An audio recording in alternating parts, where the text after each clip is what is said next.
Un monde bipolaire au temps de la guerre froide, cours 5. Pour aujourd'hui, vous deviez réaliser la frise chronologique, le début de la frise chronologique qui correspondait au grand 2, la guerre froide en date et en période 1947-1991. Ce sont les dates officielles, même si certains historiens ont des dates un petit peu différentes. Au-dessus de la frise, vous deviez placer les grandes dates qui correspondaient à l'affrontement direct entre les deux grands, dans tous les domaines, et au-dessous, les dates qui correspondaient à leur affrontement indirect, c'est-à-dire par alliés interposés.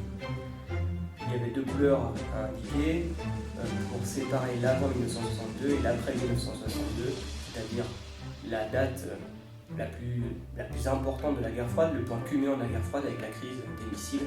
Plus rien ne sera après comme c'était le cas auparavant. C'est-à-dire qu'il y a un avant et un après 1962, avant où il y a des risques de guerre nucléaire et après beaucoup moins. Et une période de détente qui s'ouvre entre les deux grands. Bien entendu, on ne peut pas faire apparaître tout dans une frise, et donc j'ai décidé de ne pas vous mettre par exemple des dates qui correspondaient à la remise en cause à l'intérieur de chaque bloc, la remise en cause de chaque rang à l'intérieur de chaque bloc. Par exemple, dans le bloc de l'Ouest, à partir de la fin des années 1950, on a une remise en cause par notamment la France du général de Gaulle, qui est revenu au pouvoir en 1958, comme on le verra plus tard, et qui, s'il se montre toujours l'allié des États-Unis, notamment pendant la crise de Cuba, veut mener une politique étrangère indépendante. Et pour montrer son mécontentement, il sort même du commandement de l'OTAN en 1966, par exemple. Du côté du bloc de l'Est, c'est exactement la même chose. L'absence de liberté politique et les difficultés économiques ont poussé, par exemple, les Hongrois à se soulever en 1956, et Moscou a envoyé les chars pour rétablir l'ordre soviétique. Les Tchécoslovaques feront la même chose en 1968, et à nouveau, les Soviétiques enverront les chars pour rétablir leur ordre. Et puis surtout, au début des années 1960, Soviétiques et Chinois vont se disputer, et ils vont même rentrer en concurrence pour dominer le bloc communiste. Donc, dans cette frise, pour résumer, vous avez les affrontements directs et indirects entre les deux grands, mais comme on ne peut pas mettre toutes les dates, j'ai pas mis les remises en cause, même s'il faut avoir une idée quand même en tête, celle que dans chacun des deux blocs, les géants sont parfois critiqués par certains pays de leur bloc. Alors on va avancer un petit peu dans les dates puisque vous aviez une frise chronologique à compléter jusqu'en 1975 parce qu'effectivement il va y avoir un changement d'époque. En 1973, les États-Unis connaissent à la fois des difficultés économiques et des difficultés militaires. Les difficultés économiques d'abord qui sont dues au premier choc pétrolier. Le prix du pétrole a été multiplié par 4 en quelques jours, quelques heures. Et un second choc pétrolier a lieu en 1979. Donc quand on a une économie qui est basée sur le pétrole, l'augmentation rapide et violente du prix de pétrole provoque des grandes difficultés économiques. En outre, aux mêmes dates, les États-Unis connaissent des crises militaires. En 1973, ils se retirent du Vietnam après une défaite cuisante face aux Vietnamiens communistes. Et en 1979, un dictateur pro-américain est renversé au Nicaragua, comme ça avait été le cas 20 ans plus tôt à Cuba. De l'autre côté, en URSS, dans le bloc de l'Est, il y a aussi des difficultés. La situation n'est pas du tout meilleure. Depuis la fin des années 60, surtout, l'économie soviétique est en grande difficulté. Et les difficultés s'approfondissent. Et puis en 1979, au niveau militaire, Moscou vient en aide au gouvernement d'Afghanistan contre des rebelles. Et donc la guerre civile afghane devient une guerre internationale. Et Moscou s'enfonce dans une guerre qui lui coûte beaucoup d'argent et beaucoup d'hommes. C'est ce qu'on surnomme parfois le Vietnam des soviétiques. Donc on a des situations économiques et militaires qui sont compliquées pour les deux géants dans leur bloc. Et les tensions directes vont même reprendre aussi entre les deux grands en 1975 et vont éclater quelques années plus tard, notamment avec ce qu'on appelle la crise des euromissiles entre 1977 et 1983. Pour gagner la guerre froide, l'ancien acteur d'Hollywood et président des États-Unis, Reagan, qui a été élu en 1980, décide de mettre en place une stratégie qui peut paraître étonnante. Il décide de relancer la course aux armements alors que son pays est en crise économique. Mais il pense que c'est un moyen de toucher son ennemi qui est moins puissant économiquement. En effet, rappelez-vous, l'économie est fondamentale dans les guerres totales. Donc Reagan pense que les soviétiques vont dépenser tant d'argent qu'ils vont finir par s'effondrer économiquement et donc perdre la guerre froide.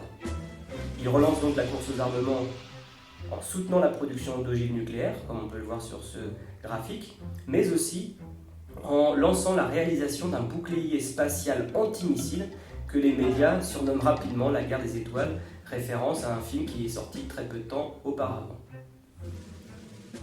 Vous deviez donc ensuite, on avançait dans le temps, et notamment jusqu'en 1987, les tensions ont repris entre les deux camps, mais 1987 c'est une date importante. Et vous aviez à travailler sur cette année-là à partir de deux documents. Quelle grande leçon Gorbatchev, qui est le nouveau chef de l'État soviétique, tire-t-il de 40 ans de guerre froide en 1987 donc ? Bien pour lui, j'ouvre les guillemets, la guerre nucléaire est insensée. Il n'y aurait ni vainqueur ni vaincu dans un conflit généralisé. La civilisation mondiale périrait inévitablement. Question 2. Dans quel domaine le président du Soviet suprême place-t-il la compétition internationale ? À quel chef d'État et événement de la guerre froide cela fait-il penser ? Gorbatchev, président du Soviet suprême, place la compétition dans le domaine politique, social et économique. Je vais ouvrir les guillemets, une nation peut choisir sa propre voie vers le progrès social, et il indique un peu plus loin dans son livre Perestroïka que chaque nation peut choisir le capitalisme ou le communisme. Nous avons ici une référence une référence historique au discours de JFK en 1963 à Berlin, qui lui aussi plaçait la compétition internationale dans le domaine politique, social et économique. Mais quelles peuvent être les conséquences des 3 dernières lignes du texte pour le bloc communiste ? Gorbatchev affirme sa, j'ouvre les guillemets, renonciation à intervenir dans les affaires intérieures des autres États, et qu'une nation peut choisir, un peu plus loin, le capitalisme ou le communisme. Ceci signifie que si un État du bloc communiste choisit un autre modèle économique, l'URSS n'interviendra plus en envoyant ses chars comme elle l'avait fait en 1956 en Hongrie ou en 1968 en Tchécoslovaquie, quand le modèle soviétique avait été remis en cause. Question 4. À quelle course met fin cette signature ? Qui est vainqueur ? Alors c'est bien sûr à la course aux armements. Si les accords SALT-1 visaient la limitation d'une partie de l'armement nucléaire des deux géants en 1972, ce n'était pas la fin de la guerre froide. Alors que le traité de Washington vise lui au démantèlement, donc à la déconstruction d'une partie des armements nucléaires. C'est là la fin de la guerre froide en 1987. Et qui en sort vainqueur ? Eh bien, le sourire de Reagan et le fait que le lieu de signature soit Washington nous montre bien qu'il s'agit des États-Unis. Alors attention, un petit peu d'éducation aux médias, le choix des photos dans les magazines, les livres, les documentaires ou même dans les manuels scolaires est fondamental car il peut biaiser et orienter l'analyse.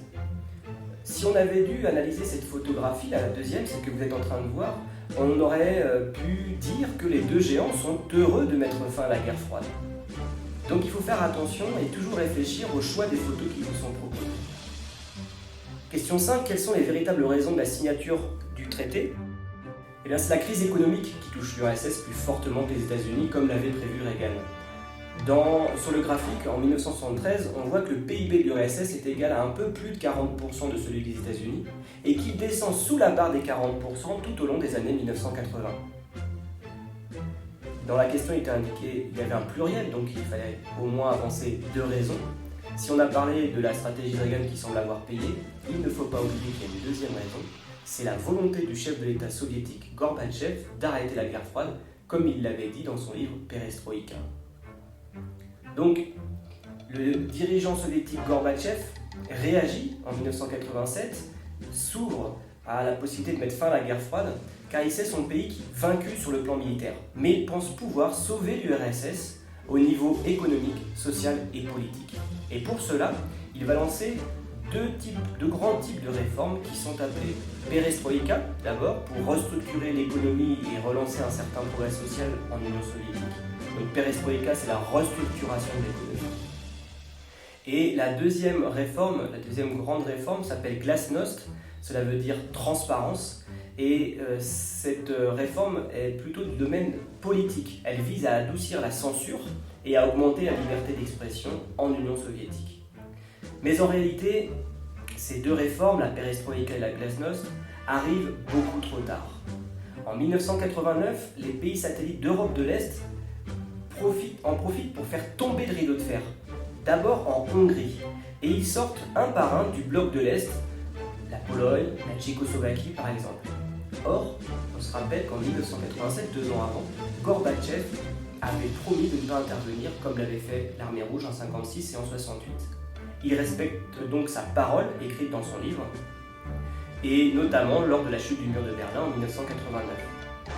Conclusion, le rideau de fer chute et le monde n'est plus bipolaire en 1989. L'URSS va connaître aussi des difficultés. L'URSS, c'est une union de républiques au pluriel, l'Union des républiques socialistes soviétiques.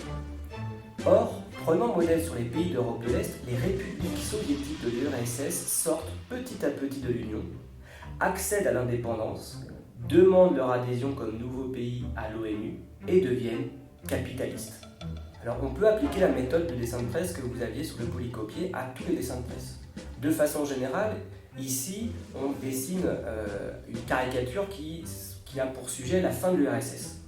On reconnaît 2 personnages au moins, l'un des deux, l'autre est écrit en dessous, Gorbatchev, qui est reconnaissable à sa tâche sur le fond, qui est président de l'URSS, et Yeltsin, président de la Russie. On passe à la description du dessin, les éléments du dessin, la place, la position, les plans, le cadrage.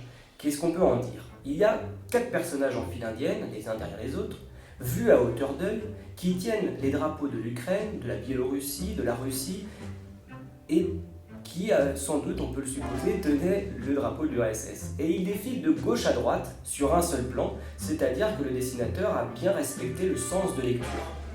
Il y a 4 personnages, mais 3 drapeaux en réalité, 4 personnages, mais 3 souris seulement. Alors, quelle lecture peut-on proposer? C'est que les 3 premiers pays manifestent heureux, chacun avec leur drapeau national pour montrer qu'ils sont indépendants, qu'ils sont devenus indépendants, ce qui signifie aussi que l'URSS n'existe plus, comme le démontre le visage triste de Gorbatchev et le fait qu'il n'y ait plus de drapeau de l'Union soviétique au-dessus de lui. Notons que les 3 premiers pays sont placés dans l'ordre chronologique de leur demande de souveraineté ou de leur disparition. Donc tout ça s'est passé entre 1990 et 1991. Quels sont les moyens utilisés par les caricaturistes pour livrer le message? Et bien là, on a une allégorie, on a des allégories, il y a 3 pays qui sont représentés par 3 personnages. On a une sorte de métonymie, puisqu'on remplace la nation de chacun des pays par son drapeau. Et puis une métaphore, pas de drapeau, plus de pays. Quelle était l'intention du dessinateur? D'informer et distraire, et on comprend bien que son point de vue était favorable à la chute de l'URSS. Alors, pour conclure cette leçon, le 25 décembre 1991, Gorbatchev annonce la disparition de l'URSS. La Russie, nouveau pays capitaliste, récupère le siège de membre permanent de l'Union soviétique au Conseil de sécurité. Et puis, le but de Reagan étant atteint sous l'administration de son successeur George Bush père, en 1991, eh bien l'initiative de défense stratégique, l'IDS, le nom véritable de la guerre des étoiles, ce projet ne sera jamais achevé. Dans votre trace écrite, vous devez rajouter les dates que vous voyez sur la frise chronologique. Grand 3, la fin de la guerre froide et du monde bipolaire, 1987-1991. Les 2 grandes superpuissances connaissent des difficultés économiques et les tensions reprennent entre les 2 grandes. Reagan relance la course aux armements et l'URSS, qui a l'économie la plus fragile, ne suit plus, malgré les réformes politiques, glasnost, c'est-à-dire plus de transparence, de liberté, entre parenthèses, et les réformes économiques, entre parenthèses, perestroïka. Le traité de Washington est signé par Reagan et Gorbatchev en 1987. À la ligne, en 1989, les pays de l'Est quittent le bloc sans réaction de l'URSS, exemple chute de Berlin entre parenthèses, puis l'URSS finit par éclater en 1991. Bon. C'est la fin du monde bipolaire et la disparition de l'URSS.